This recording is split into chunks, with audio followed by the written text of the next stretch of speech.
یک از ویدیوهای آموزشی دیگر شما بعد از اینکه اپیتون باز کردین در نالوگ میاین لیست کابینت در وایلدبرز باز میکنین.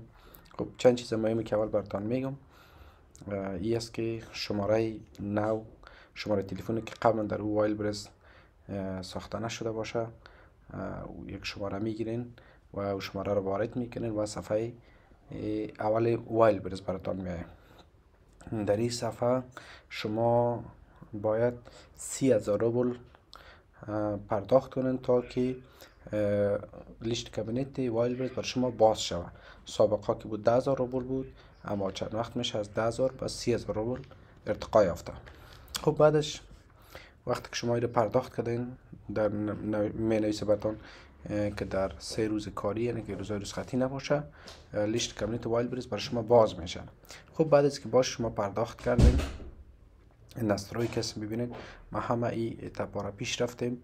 نسترایی کس که همه دن رشد نشد از بانک چیزا را هم میشه برش از خود ما یا از کسی که میسازیم برش میتین نشته میکنن. بعد از او کرچ که تاور است که من یک تا کرچ که تاورم ساختم. بعد از او وی برات سخیمم که شما در اول در کجا چه قسم میخواین کار کنین.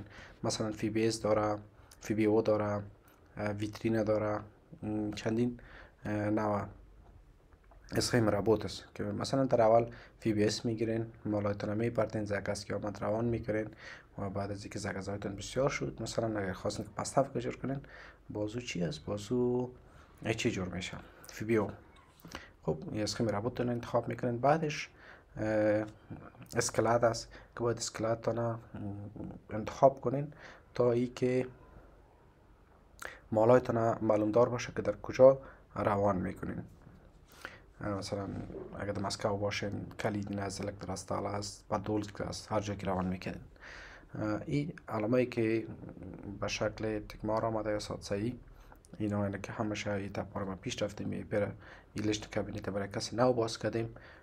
در این قسمت استانویتی پرلاژن یا همی صفحه وایلدبرز که باز میکنیم، یعنی ما باز کنم و میتونید که یک پرلاژن داره که در تلفن هم میتونید که استفاده کنید به نام WP Partners. بعدش ویبریتی پونگ ویدشی دیل وزارت تعارف. این بسیار مهم است. یک کسی به ما گفت که وایلدبرز ما را بسته کردن. من گفتم چرا؟ وقتی که ما وایلدبرز لیست کابینت جور کرده بودیم، ما پونگ ویدش را انتخاب نکرده بودیم که وزارت ها بیایم موضوع بگیریم. خب به او خاطر وایلدبرز ما را برای همیشه بسته کردن. وقتی که شما وایلدبرز نو باز میکنین، باید شما پونگ ویدش را انتخاب کنین. سابقا یک تا انتخاب میکردن، حالا 5 تا پونگ ویدش نزدیک جایی که کار میکنین، نزدیک جایی که زندگی میکنین. خلاصه مالایی که پس وزارت میشه، از مشتری پس میایه، کدام برک باشه چی باشه، شما از اونجا پس گرفته بتونین. و اینجا هم سازدایت اسکلات پردافسه که ما ساختیم، مثلا فی بی اس گرفتیم، بعدش اسکلاتش در یک اسکلات های که وایلدبرز در مسکو داره اوجر انتخاب کردیم و کرچ که تاورم من یک تا دباغت کردم. ببینید که ریتینگش هم دست عکس ها هر چیز انتخاب کردیم، نامم برش دادیم و این درس های بعدیش است. اگر شما میخواین که در وایلدبرز لیست کابینت براتون باز کنین، به کدام مشکل برمیخورین یا ای که نمیفهمین که چه قسم باز میشه یا کدام اونجا یک سه واریانت از نالوگ براتون میده که شما چه قسم نالوگ پرداخت میکنین، این چیزا که شما نمیفهمین، همراه ما با تماس شوین. در این ویدیو در پایین دیسکریپشن و براتون تلگرام خودم میمانم، تلگرام شخصیم است، میتونید که مسیج کنین. من کمکتان میکنم که در وایلدبرز، در ازون، در یاندکس شما لیست کابینت باز کنین. اگر کدام سوالی هم داشتین میتونید که پرسان کنین.